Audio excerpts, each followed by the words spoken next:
Hello, everybody. Welcome once again to another episode of the Tigers Baseball Podcast. I'm your host, Chris Schulte, and we are just going to go ahead and see how this works. Um,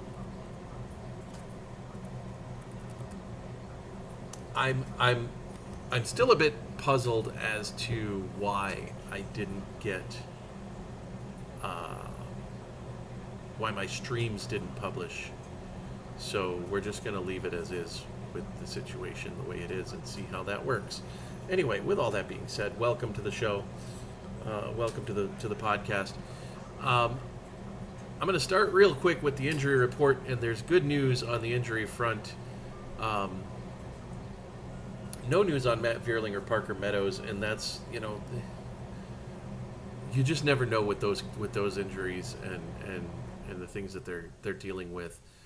Um, and in all honesty, with the way Parker Meadows has been playing, or not Parker Meadows, Max Clark has been playing, you kind of question whether or not Matt Vierling or Parker Meadows will be on this team at the end of the year. Because Wenceel Perez is on a rehab assignment, as is Brant Herter, which is a totally different situation because he's a pitcher.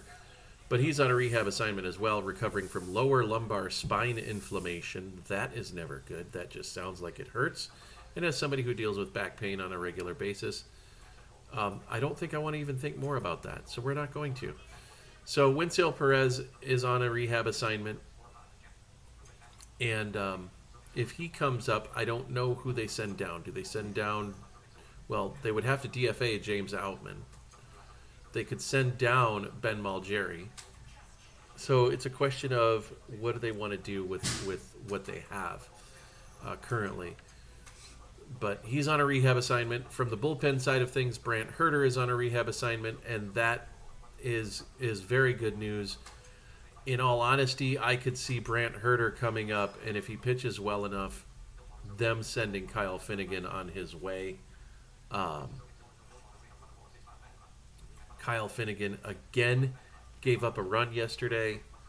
It was a 1-0 game in the bottom of the 8th. Kyle Finnegan came in, gave up the run that tied it. Detroit went into 10 innings and won it in 10 for Kenley Jansen, who got himself the win. But the bottom line is you need these guys to come in and stop the bleeding immediately. And he didn't do that. Actually, it was the bottom of the 7th that Kyle Finnegan came in. He came in with a man on, nobody out. Troy Melton had just thrown 6 beautiful shutout innings and pitched quite well in the process. And Finnegan came in and allowed that runner to score. And so as a result, Detroit had to go into extra innings. And, it's just one of those things. When you can't count on a guy in the bullpen, what's the point to him being there? I mean, I understand he's there because injuries have forced AJ Hinch to keep him there, and I understand they signed him to a $9 million contract, but he's not pitching to his contract potential, and the season's mostly over, so it costs you very little to get rid of him. So you just never know where that's going to end up, where he's going to end up, and we'll just go from there and continue on with the season. It's just one of those things that's very fluid, and we'll see where it goes.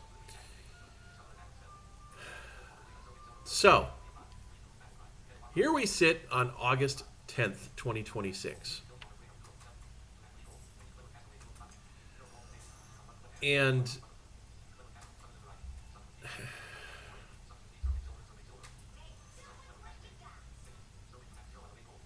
I'm of two minds here. I'm going to take the tack of the voice of reason instead of the tack of the rah-rah, let's go get him, we're going to win this thing personality. And the voice of reason says that a lot of people are overestimating what this team is going to do. The sports writers, the talk show hosts, certainly the broadcasters for the team who are saying, oh, well, Detroit could win the division now because they're 3.5 games back of the White Sox, and they've got the Guardians and the White Sox this week, and they could find themselves in first place by the end of the week, and they can do all these good things, and if they win the division, if they play well enough when they get the division lead and they hold on, they could get a first round bye because they could clinch the second best division record in the game. Let's pump the brakes a little bit here. This is your schedule for the rest of the year. And I can do this because there's honestly just over a month left in the baseball season before the postseason starts. My wife is smiling.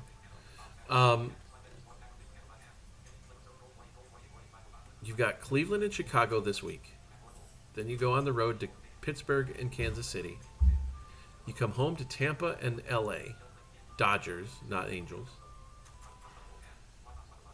Then you've got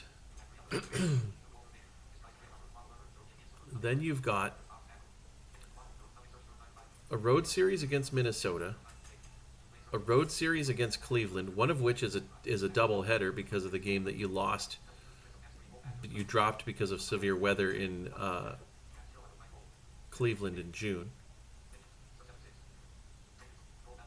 You come home to the Twins. You've got the Blue Jays on the road. You've got a 4-game road series against the White Sox. You've got a home series against Minnesota. And a home series against the Pittsburgh Pirates. That's your upcoming schedule for the next month and a half. Oh, you've also got the Rockies. You've got the Rockies in there as well. That's a home series as well.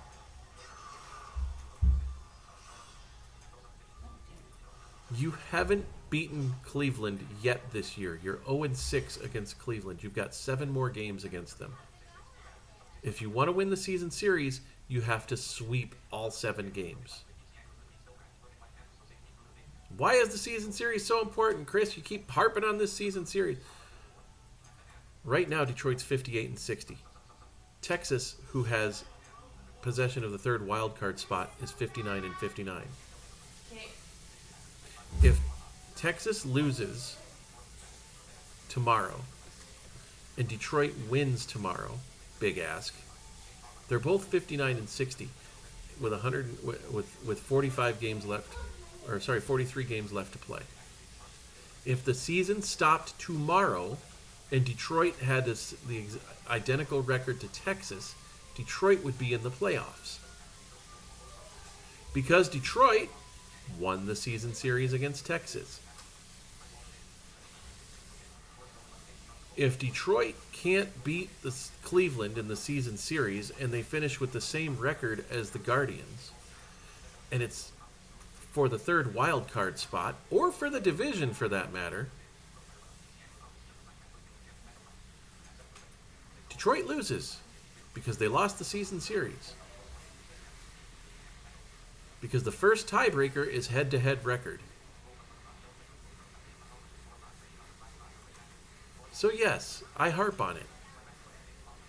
I bang on it all the time. But I do it for good reason. Because there are situations at play here that require you to think like that. So let's pump the brakes on this. Oh, well, they're going to make the playoffs and they're going to win the division and they're going to, if nothing else, win the third wild card spot. Boston and New York have the first 2 wild card spots sewn up, which they do. They've got far better records than Detroit, and they'll continue to have better records than Detroit. And oh, by the way, Boston won that season series 5-2.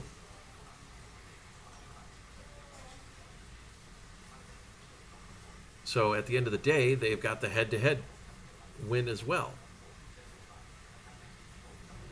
But let's look at it from a point of logic. You have to win 7 games in a row against both these teams. Not necessarily against the White Sox, because you're 3-3 against the White Sox, so you got to win 4 out of 7. And you can do that. You could win 4 out of 7 against the White Sox. But you got to win 7 in a row against Cleveland. If you want to make hay right now, which you have to do, you've got to sweep Cleveland, and you got to take 2 out of 3 from the White Sox. If you go 5-1 this week, you've got yourself in a good position. But you have to sweep Cleveland. You have to sweep Cleveland, put them in your rearview mirror. Right now, you've got a half-game lead on Cleveland. You're 3.5 back, they're 4 back. The only reason you got that half-game lead is because you've played one more game than they have.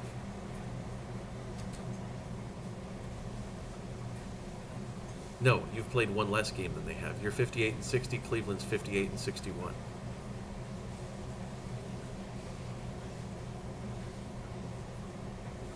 So, at the end of the day, yes, they're behind you, but you have to make sure they're definitely behind you by putting up numbers against them and by beating them 3 in a row. You have to sweep this series starting tomorrow night. You can't just win it.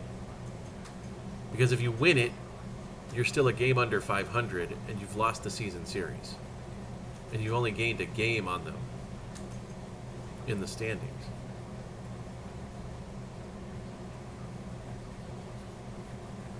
You have to go 5-1 in this week, and it has to start with a 3-game sweep of Cleveland.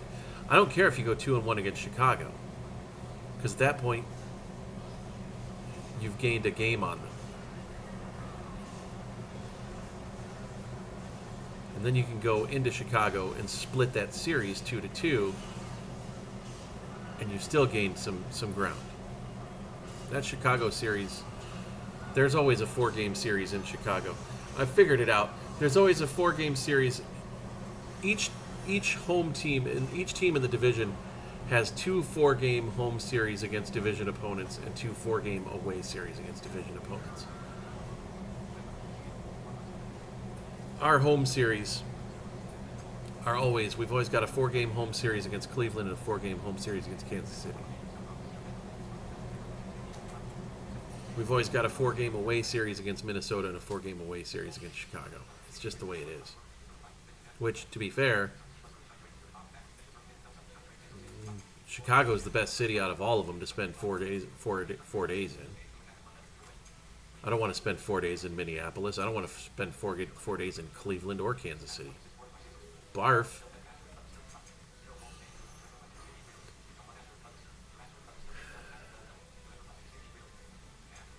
So anyway, that's where we stand. That's where the team is. And I'm sorry, but I still can't jump on board with what the broadcasters, with what Dan Dickerson and pick your color commentator of choice, whether it's Bobby Scales, Dan Petrie, or Andy Dirks.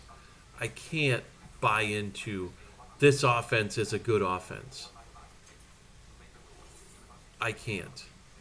Yes, they scored 8 runs against San Francisco on Saturday. They've scored like 90-something runs. They've scored over 100 runs since the beginning of June. And they're hitting with some power and all of that. But let's look at where it's coming from. Your big hitters right now are Spencer Torkelson with 20 and Dylan Dingler with 25. Then Riley Green is stuck at 17. And you don't have anybody else that's threatening 10, let alone 20. So we don't have a bona fide number one offense. We don't have, outside of Dylan Dingler, really there's nobody that's an offensive threat. There's nobody that can change the scoreboard. Nobody that you worry about. Spencer Torkelson's pitchable. Riley Green's pitchable. I mean, Kevin McGonigal's getting his hits, but he's getting singles and doubles. He's not hitting homers. He's got 11, actually. He's got 11 homers. So I misspoke about the nobody's threatening 10. Kevin McGonigal's got 11. But at the end of the day, we don't have a lineup that's going to scare you. And not for nothing, but I think Riley Green got exposed this weekend.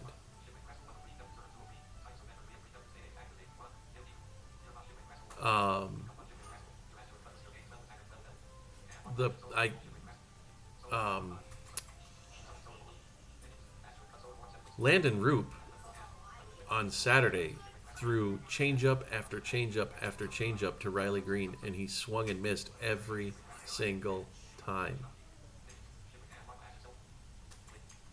Logan Webb came in yesterday, changeup after changeup after changeup to Riley Green. Strikeout, strikeout, strikeout.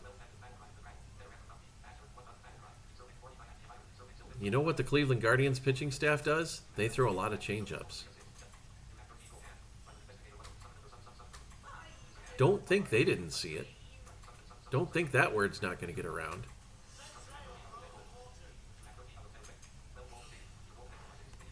So at the end of the day, I worry about this offense. I worry about the offense and I worry about the bullpen. Because Kyle Finnegan. So hopefully Brant Herter comes back and fixes that. That's an awful lot to put on him, but hopefully he does. And we'll see where things go. But I still don't think this team makes the playoffs. I definitely don't think this team wins the division. Because they've just got too much to come back from. If you want to get in touch with the show, you can. TigersBaseballPodcast@gmail.com. It's the world's longest email address. I'm proud of that. @Podcast Tigers on Twitter. @TBPodcast. @tweezecake.social on Mastodon. You can also leave comments on the YouTube page. I would appreciate it. With that, we'll catch up with you next Monday. Tigers home for 6. We'll see where that leads them. Until next time, thanks for listening, and as always, go Tigers.